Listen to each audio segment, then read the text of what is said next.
की most awaited film आदि पुरुष 3 दिन पहले पर्दे पर आ चुकी है। फिल्म को देखने के बाद लोगों का गुस्सा फूट पड़ा है। लोग बहुत गुस्से में हैं। जो दर्शक फिल्म को देख करके आ रहे हैं, उनकी प्रतिक्रिया जैसी सामने आ रही है उसको देख करके मालूम हो रहा है कि उनको फिल्म बिल्कुल भी पसंद नहीं आ रही है। अब वो पसंद फिल्म को क्यों नहीं कर पा रहे हैं? क्योंकि फिल्म बड़ी फिल्म में बहुत पैसे इस पर खर्च हुए हैं। जैसा जानकारी मिली है, तकरीबन 700 करोड़ रुपए में ये फिल्म बनाई गई है और बहुत बड़े बड़े स्टार इसमें शामिल हुए हैं जिनकी अपनी बहुत बड़ी फॉलोइंग है और उनका एक बहुत बड़ा दायरा भी है।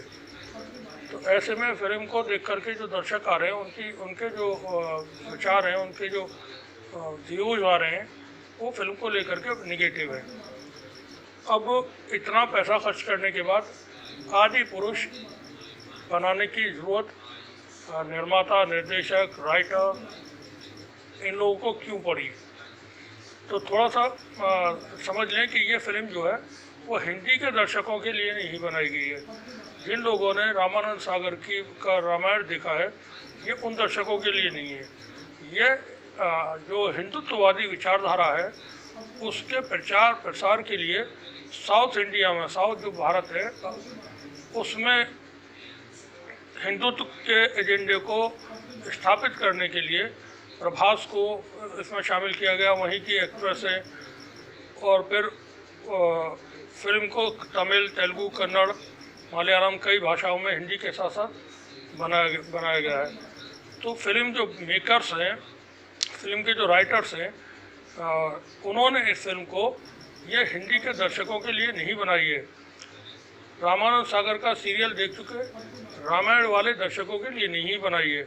इसलिए यह फिल्म पसंद नहीं आ रही है लोगों को, क्योंकि रामायण 3 दशक पहले जिन लोगों ने रामायण देखा है उनको ये फिल्म पसंद नहीं आएगी। जिन लोगों ने अपने बचपन में प्राइमरी की क्लासेस में राम के वनवास की और लंका विजय की कहानियाँ पढ़ी हुई हैं, उनको ये बेहुदा फिल्म लगेगी। क्योंकि रामचंद्र जी का जो कैरेक्टर है या कृष्ण जी का जो कैरेक्टर है वो बहुत ही सभ्य और बहुत खूबसूरत, उसमें कहीं एंगर नहीं है, कहीं किसी तरह का जिसको कहना चाहिए बड़ापन नहीं है। वो बहुत मीठी सी मुस्कान के साथ बात करते हुए दिखाए जाते हैं। जो पुरानी किताबें हैं प्राइमरी में जो पढ़ाई जाती थी सन 80 के दशक में, उसमें रामचंद्र जी धनुष कांधे पे लटका हुआ और गिरे हुए वस्त्र पहने हुए, उनके साथ में लक्ष्मण जी और सीता जी वो जंगल को जा रहे हैं और फिर भी उनके चेहरे पे किसी तरह का तनाव नहीं है, कोई गुस्सा नहीं है। पूरी उनकी अपनी जो सत्ता थी, राज था, वो उनके हाथ से छीन लिया गया था और 1 साल नहीं बल्कि 14 साल के लिए, 14 साल बहुत लंबा वक्त होता है, उसके लिए उनको जंगल में जाना पड़ रहा है। और फिर ये तमाम चीज़ें घटती हैं जो कहानी को रामायण में दिखाया गया था। ये चीज़ें बचपन में किताबों में पढ़ाई गई थी।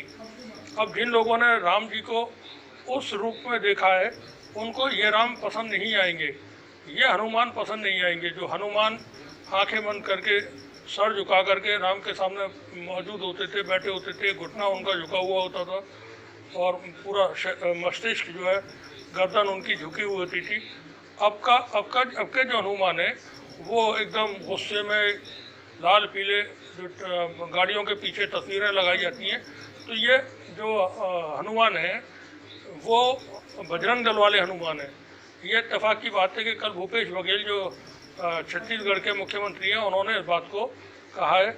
और उससे पहले मैंने जब ये ट्रेलर इसका देखा, जो वीडियो ट्विटर पे मौजूद हैं, उसमें हनुमान जी को देखा, तेल भी तेरा, कपड़ा तेरा, जलेगी भी तेरे बाप की। तो इस तरह के जो डायलॉग्स इस्तेमाल हुए हैं तो वो पब्लिक को नहीं आएंगे पसंद, क्योंकि ये हनुमान की भाषा नहीं है। तो ये डायलॉग सुनने के बाद मैं महसूस कर रहा था कि ये तो बजरंग दल वाली भाषा है और हनुमान जी को इस्तेमाल किया जा रहा है बजरंग दल के कार्यकर्ता के रूप में। आगे चल के रात को देखा कि ये कोई एक बयान भूपेश बघेल जी का इस बारे में वो प्रकाशित हुआ है, हमने भी उस पर खबर छापी है। तो जो हम बताने की कोशिश कर रहे हैं, जो रिव्यू आ रहे हैं लोगों के, वो प्रोफेशनल लोग हैं जो रिव्यूज़ अपने दे रहे हैं, अपने व्यूज़ दे रहे हैं और जो फिल्में देख करके निकल रहे हैं वो दर्शक हैं, आम दर्शक है, तो हिंदी का दर्शक ये समझ ले कि ये फिल्म एक एजेंडे के तहत बहुत सूझबूझ के साथ, बड़ी तैयारी के साथ 700 करोड़ रुपए हवा में खर्च नहीं करने के लिए बनाई गई है। इसके ज़रिए साउथ इंडिया में जो हिंदुत्व का एजेंडा है, जो संघ का एजेंडा है, उसको लेकर के बनाई गई है। वहाँ पर आरएसएस को यह आपको जानकारी दे दें कि भारत में सबसे ज़्यादा आरएसएस की जो शाखाएं हैं वो केरल राज्य में हैं, और उसके बाद है दूसरे नंबर पर वो पंजाब राज्य है। केरल में जो जनसंख्या है उसमें मुसलमानों की तादाद बहुत ज़्यादा है। पंजाब में सिख समाज के लोग बहुत ज़्यादा हैं।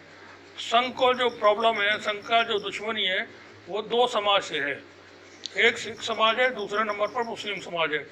सिख समाज के खिलाफ वो खुल करके नहीं बोल सकते हैं। वो बोलते किस तरह से कि अपने प्रचारकों के जरिए औरंगजेब को, बाबर को, अकबर को, इन लोगों ने कितने अत्याचार किए थे सिखों पर, उनकी कहानियों को लोगों के सामने कहलवाते हैं ताकि सिख समाज मुसलमानों से दूरी बना के रखे। लेकिन वो दूरियां नहीं बन पाती हैं, टूट जाती हैं जब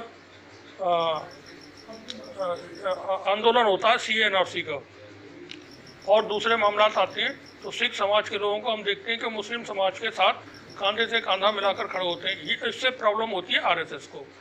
अब चूँकि आरएसएस के एजेंडे पे बनाई हुई फिल्म है, आपको ये बता दें थोड़ा सा और हम फ्लैशबैक में जाएंगे कि भारत में जो फिल्में बनना शुरू हुई वो 1913 में पहली फिल्म दादा साहब फाल्के ने राजा हरिश्चंद्र बनाई थी। उसके बाद भारत की पहली जो बोलती फिल्म है वो आलम आरा है, पहली जो रंगीन फिल्म है वो आन फिल्म है, पहली सिनेमास्कोप फिल्म वो कागज़ के फूल गुरुदत्त साहब की फिल्म है। भारत का जो शुरू का सिनेमा है उसमें वामपंथी जो विचार था वो हावी था। उसमें राइटर, प्रोड्यूसर, डायरेक्टर समाज को दर्शाते थे और समाजवादी समाज को दर्शाते थे। वो साम्राज्यवादी विचारधारा के ख़िलाफ़ फिल्में बनती थी उस वक्त में, जो आगे चल करके इसी सिनेमा को महबूब खान और वी शांताराम और आपके बिमल रॉय ने दो बीघा ज़मीन, यहूदी, इन फिल्मों में वामपंथी विचार को बहुत मजबूती के साथ दिखाने की कोशिश की है और समाज कैसे बेहतर हो इसको दिखाने की कोशिश की है। मदर इंडिया में महबूब खान ने, और भी बहुत सारी फिल्में। महबूब खान की फिल्म एक रोटी है जिसमें शेख मुख्तार हीरो हुआ करते थे। बहुत बड़ी फिल्म है, बहुत खूबसूरत फिल्म है, कभी वक्त मिले तो देखें उसे। तो वो विचारधारा जो वामपंथी विचारधारा थी, शुरू में उस विचारधारा के लोग फिल्मों में थे और समाज को लेकर के, समाज को ध्यान में रखते हुए फिल्में बनती थी। आगे चल के ये सिनेमा राज कपूर के वक्त में आता है और राज कपूर ने जो भारतीय समाज था उसका आईना दिखाने की शुरुआत की।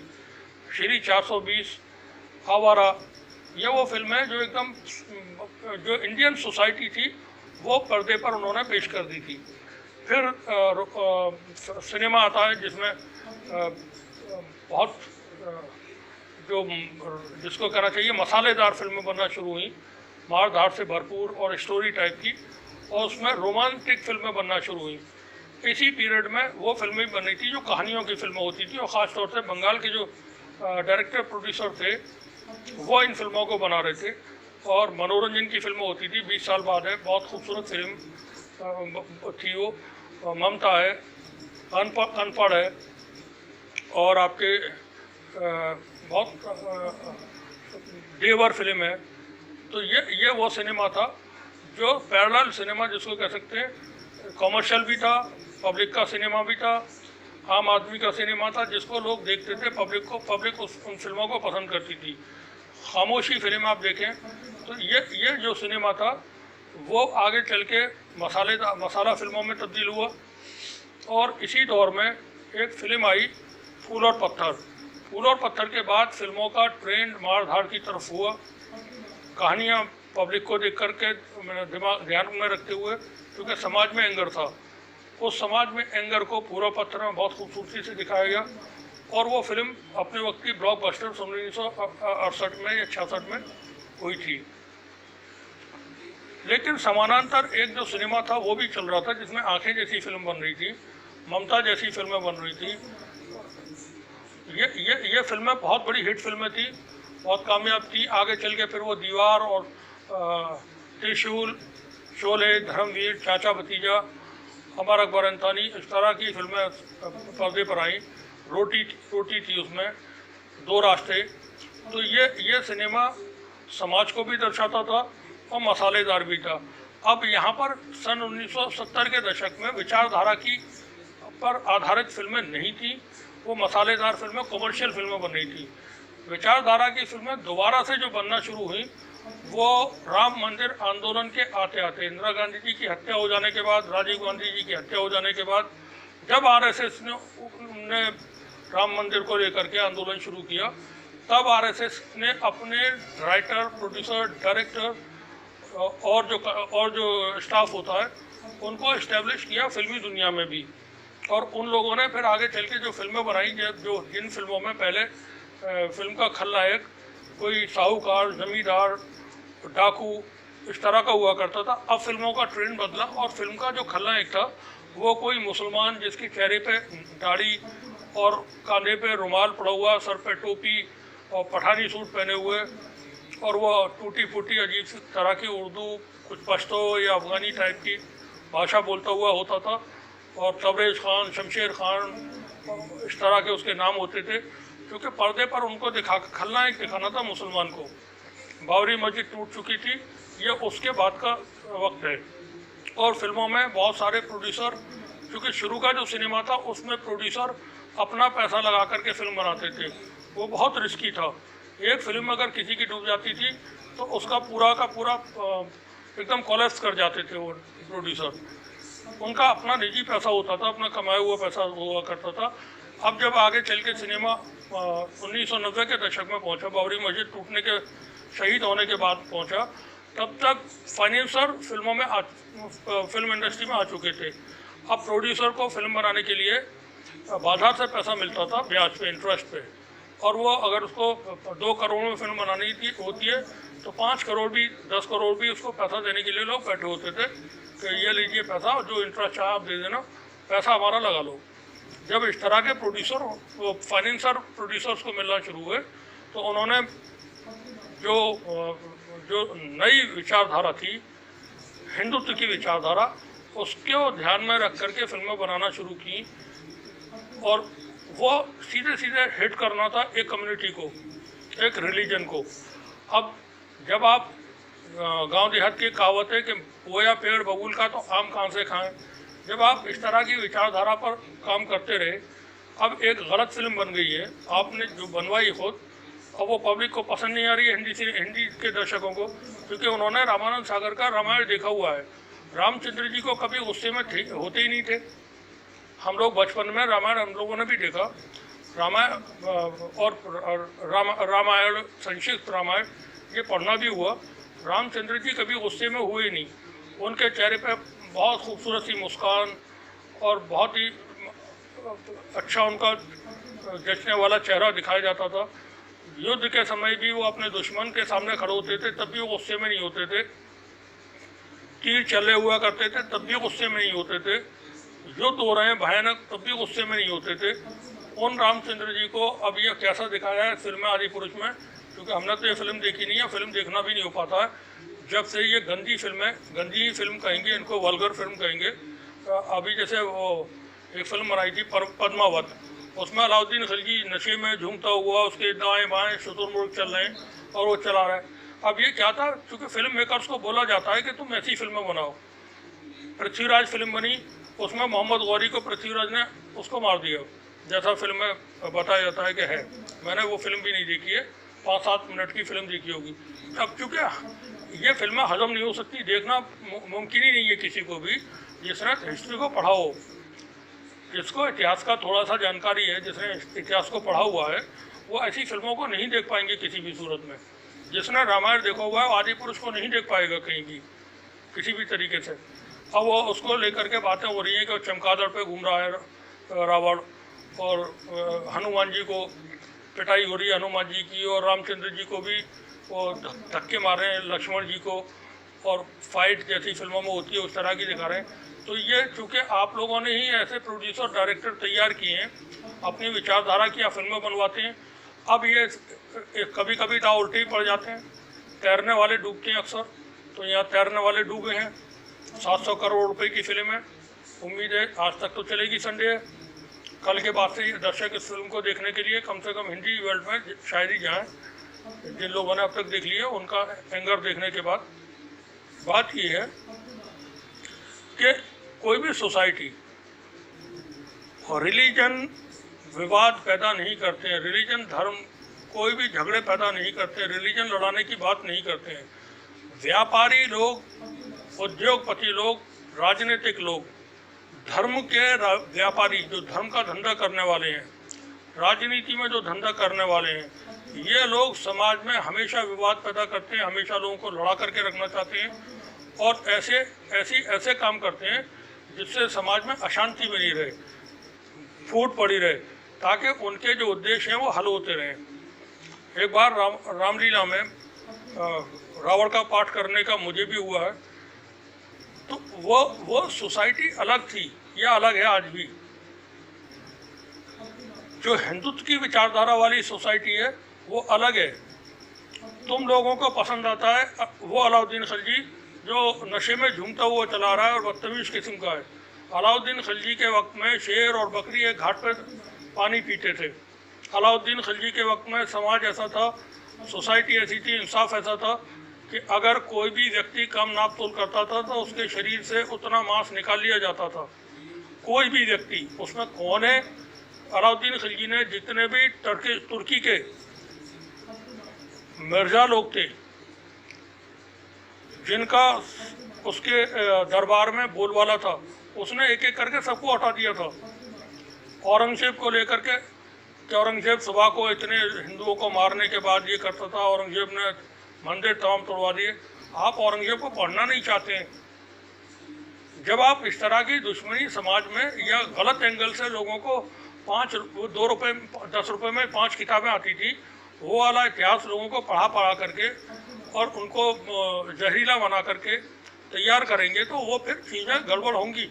और फिर मनोज मुंतशिर शुक्ला जैसे लोग जो प्रधानमंत्री नरेंद्र मोदी के बहुत बड़े फैन हैं, आरएसएस के विचारक हैं, हिंदुत्व के प्रोधा हैं, सनातन धर्म के बहुत बड़े ज्ञाता हैं, ऐसे लोग फिल्म मेकिंग में जाएंगे तो वो क्या काम करेंगे वहाँ पर?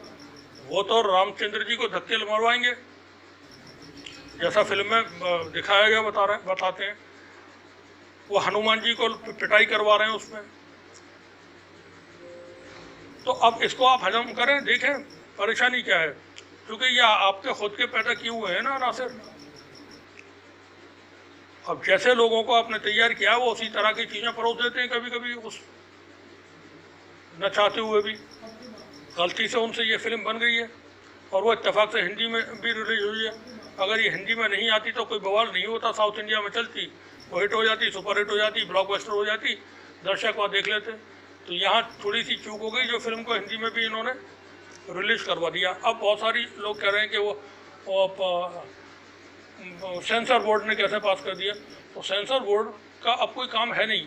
सेंसर बोर्ड का काम इतना ही है कि जो फिल्में उनके पास पहुंच जाएं, जिसमें एक ख़ास विचारधारा की को प्रायोरिटी दी गई हो, तो फिल्म पास हो जाएगी। उसमें कोई परेशानी नहीं है किसी को। अब यहाँ पर डॉक्टर प्राची साध्वी हैं, वो लिखती हैं, सावधान हिंदू औरतें और हिंदू लड़कियाँ मार्केट में अपने को धूप से बचाने के लिए हिजाब आ गए हैं। हिंदू इलाकों की दुकानों में ये नहीं ख़रीदना है, अपना दुपट्टा ही बांधना, ना कि ये हिजाब। दुपट्टा बांधने की झंझट से बचने के लिए आप ये हिजाब मत अपनाइए। ये 6 घंटे पहले डॉक्टर साध्वी प्राची, अब ये डॉक्टर है, इनको पता नहीं कौन सी यूनिवर्सिटी से इनको डिग्री मिली है और कौन से सब्जेक्ट में इन्होंने डॉक्टरेट की है, अब ये इनको पता होगी। जहाँ डॉक्टर भी अगर है, पीएचडी किए हुए या एमबीबीएस डॉक्टर है, वो इस तरह का डिफ्रेंशिएशन करेगा सोसाइटी के अंदर। हिजाब कोई कोई पर्टिकुलर उसमें मोहर लगी हुई कपड़ा नहीं है कि दिस इज हिजाब, जिससे चेहरा या सर ढका जाता हो वो हिजाब है, जिसको दुपट्टा भी कहते हैं, जो जो साड़ू का पल्लू भी होता है वो हिजाब है। अब ये इसके लिए स्पेशली कौन सा हिजाब बाज़ार में आ गया है जो हिंदू लड़कियां ना खरीदें, ये अपील कर रही हैं लोगों को। तो ये जो विचारधारा है, ये जो ख्याल है लोगों का, ये प्रॉब्लम क्रिएट करता है समाज में। एक और है निवेता संध्या, ये लिख रही हैं, राही मासूम रजा ने कहा था मेरा नाम मुसलमानों जैसा है, मेरा कत्ल कर दो, पर मेरी रग रग में गंगा का पानी दौड़ रहा है। ये उनके लिखे महाभारत के डायलॉग में दिखता है। मनोज मुंतशिर की रग रग में दलाली दौड़ रही है और ये आदि पुरुष के डायलॉग में दिख रहा है। अब लोगों के अपने अपने ख्याल हैं, गुस्से में हैं लोग आदि पुरुष को देखने के बाद, क्योंकि जैसा मैंने अभी बताया कि रामचंद्र जी या कृष्ण जी का रूप जो जिसमें वो सांवले रंग में दिखाई जाते हैं बेहद अट्रैक्टिव है। कहीं भी एक भी तस्वीर कृष्ण जी की कहीं भी भूल चूक से आपको गुस्से में नहीं मिलेगी। अल्लामा इकबाल ने रामचंद्र जी को इमाम हिंद कहा था। बड़े बड़े मुस्लिम प्रोधा या हिस्टोरियंस रामचंद्र जी के बारे में हमेशा अच्छे शब्द इस्तेमाल करते हैं, श्री कृष्ण जी के बारे में अच्छे शब्द इस्तेमाल करते हैं, because they are unique peoples. इन जैसा नहीं हो सकता है कोई।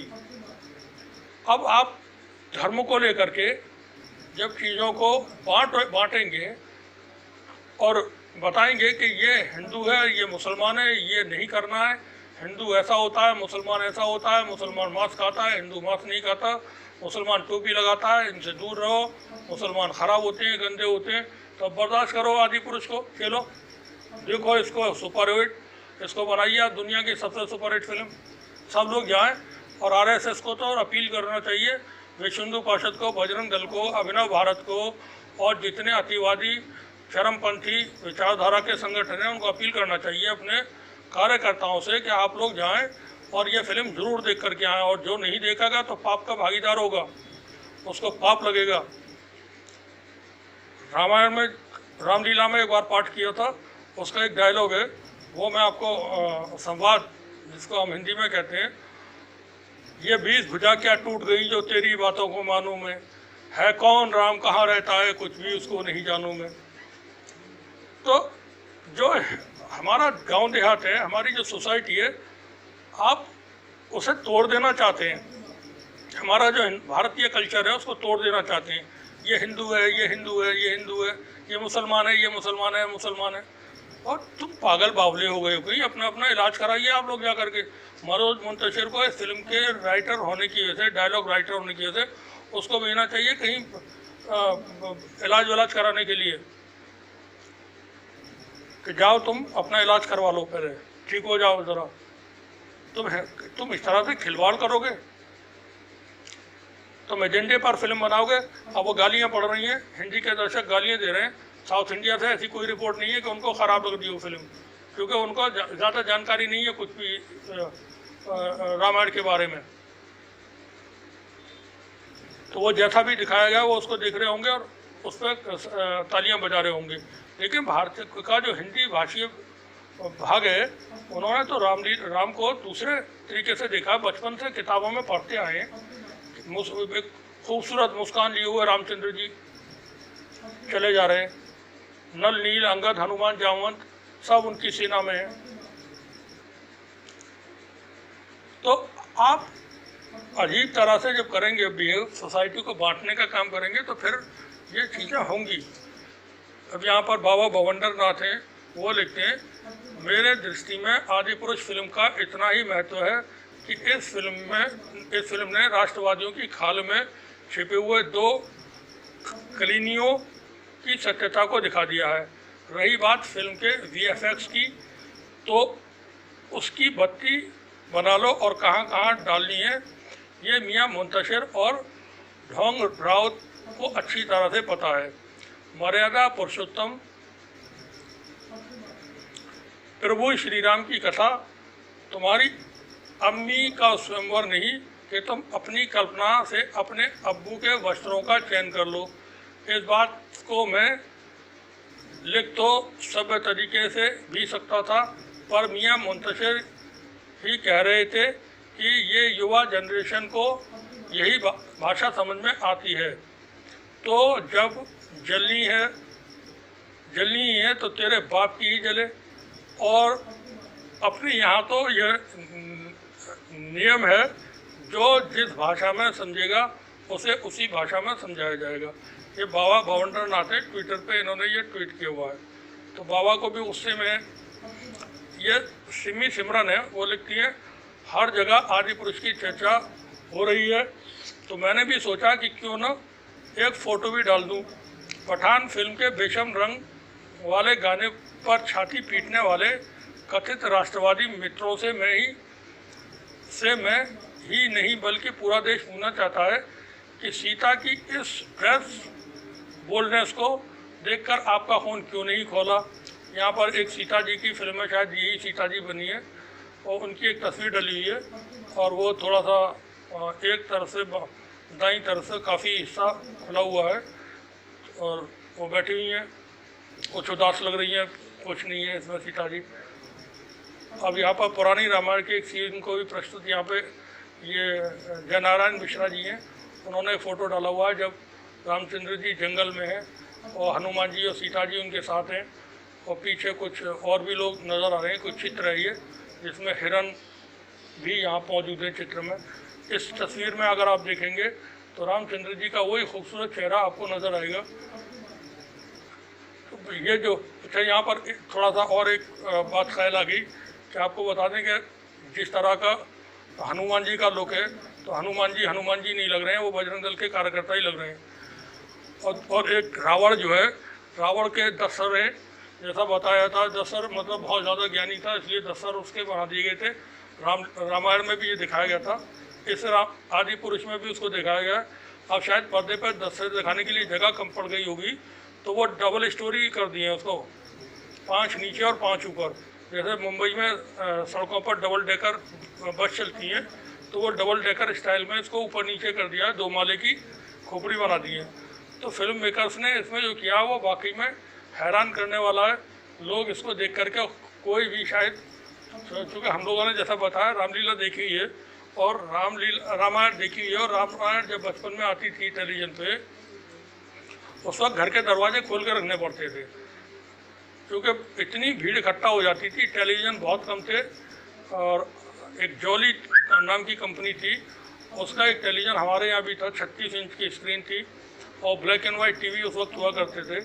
तो हमारे आसपास के जितने लोग थे वो जमा हो जाते थे, और दरवाज़ा खोल कर रखना पड़ता था सुबह से ही, और जब तक सीरियल चलता था दर्जनों लोग, कम से कम 25-30 लोग तो पड़ोस के हमारे हरिजन एक बस्ती है बिल्कुल करीब में ही, 25-30 तो बच्चे और महिलाएं वो लोग जमा होते थे। उसके बाद मुसलमानों की महिलाएं और बच्चे नीचे ज़मीन पे चादर बिछा करके, बोरी बिछा करके बैठ जाते थे, चारपाई वगैरह सारा सामान हटा दिया जाता था, और पूरे रूम को हॉल जैसा बना दिया जाता था ताकि सभी लोग बैठ करके देखें। उस वक्त ख्यालों में भी नहीं था बचपन में कभी झगड़ों के बारे में, या हिंदू मुसलमान आपस में बैर रखते हैं। हिंदू धर्म जहाँ चींटी पे भी रहम करना सिखाया जाता है।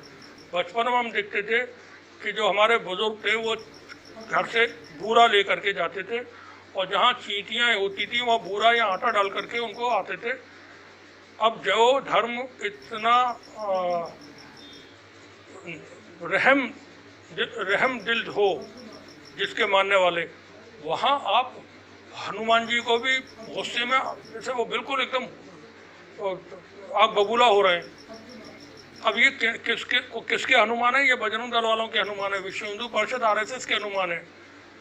तो उन्हीं की ये बनाई हुई फिल्म है, सब लोग देखें, सेलिब्रेट करें, मज़ा लें, खुश हो। क्योंकि आपको तो इसी में मज़ा आता है ना कि जो लोगों की हंसी उड़ाई जाए, मजहबों के ऊपर हंसी उड़ाई जाए। एक दूसरे का अदब करना सीखें, एक दूसरे का लिहाज करना सीखें। मजहब एक दूसरे को जमा करते हैं, इकट्ठा करते हैं, वो लड़ाते झगड़ाते नहीं है किसी को भी। तो ये नफरतें जो फैली हुई हैं सोसाइटी में, इनको ख़त्म करें, दूर हो जाएं इनसे। रावण का रामलीला में ही एक डायलॉग होता, हे कायर कुबुद दूर हो मेरी नज़रों से। उनको ही सीख सिखा अपनी जा मिल जाए तपसी बच्चों से। तो ये जो कायर कुबुद लोग हैं, बजरंग दल टाइप के, उनको तो ये वाला रावण देख करके खुश होना चाहिए। और हनुमान जी, वो तेल भी तेरा और आग भी तेरी और लगे जलेगी भी लगेगी भी, और जो भी कुछ बोल रहे हैं, तो उनको खुश होना चाहिए। उनकी अपनी भाषा ऐसी ही है। हर चलते फिरते पे लड़ाई झगड़ा, हर जगह पे मारकूट, कुछ भी हो। अब ये बाइकआउट करें इस फिल्म का, जा करके सिनेमा घरों के सामने आग लगाएं, तोड़ फोड़ करें।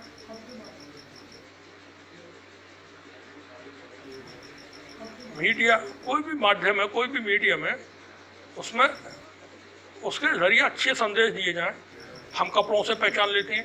जब ऊपर के लेवल पर इस तरह के बातें की जाती हैं, कपड़ों से आप पहचान लेते हैं कौन दंगाई है, तो ये दंगाई आपको नहीं दिखते हैं, बलवाई नहीं दिखते हैं। मत देखिए, तब तक देखिए आदि पुरुष, क्योंकि आप भारत को अखंड भारत, हिंदू राष्ट्र भारत बनाने के लिए लगे हुए हैं। माँ भारती, भारत से माँ भारती बनाने में लगे हुए हैं। तो आदि काल में जहाँ पुष्पक विमान थे, भारत के पास न्यूक्लियर वेपन्स थे, और भारत के पास इंटरनेट सुविधा थी, भारत में सर्जरी मौजूद थी। जब सिकंदर पाटलिपुत्र आया था, जब कबीरदास और गुरु नानक देव जी और गोरखनाथ जी आपस में बैठ कर के चर्चा किया करते थे। ये वाला ज्ञान आप बढ़ाना चाहते हैं समाज में, तो आप आदि पुरुष देखें और आदि काल में रहने के आदि बने। शुक्रिया आपका, बने रहिए हमारे साथ, देखते रहिए टीसी जिंदगी न्यूज़।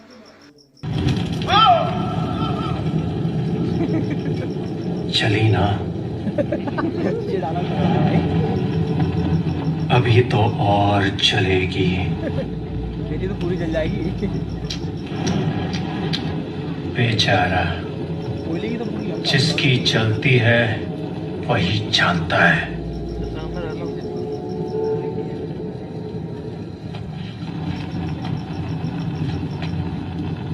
कपड़ा तेरे बाप का, तेल तेरे बाप का, आग भी तेरे बाप की, और चलेगी भी तेरे बाप।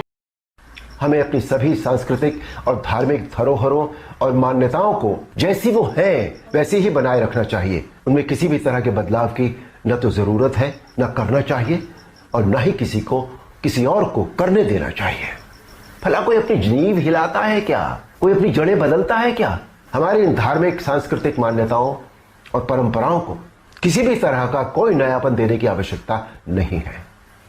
देखिए, मेरा प्रयास और कर्म तो यही है कि मैं इस जनरेशन को और अगली पीढ़ी को भी वही सिखाऊं, वही बताऊं, वही दिखाऊं जो वास्तव में सत्य है, शाश्वत है और सनातन है।